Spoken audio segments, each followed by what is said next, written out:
La que tengo. Seguro que te la compraste por Temu. No, de hecho esa ropa tan fea y tan negra que por la noche no se te puede ver. Al menos yo no llevo tutus y falditas rosas. ¡Ay, ahora soy una animadora! No solo son rosas, son de muchos colores. Y tampoco tan blancas como la de tu amiguita Ratita. Llevo una camiseta blanca como la que llevas. Y esos zapatos tan feos y tan viejos que te los compraste por Temu.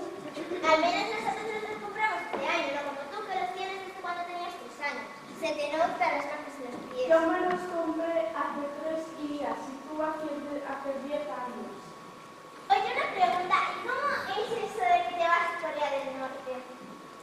Esa es a Corea del Sur, Bueno, lo que sí, a Corea del Sur, a Corea del Norte, lo que sea.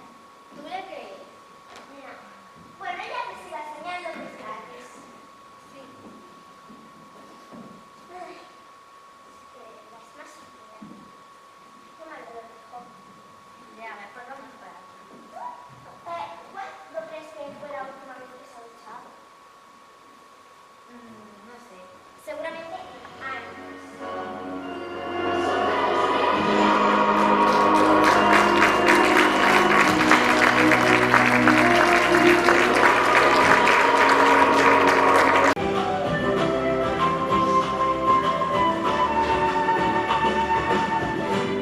Hoy se me cayó la flor del papel que iba a pegar y mi cara hizo un puchero porque no salió igual. La frustración es esa nube que se quiere estacionar cuando algo no te resulta y te pone a refunfuñar. Pero no es un monstruo grande, aunque a veces da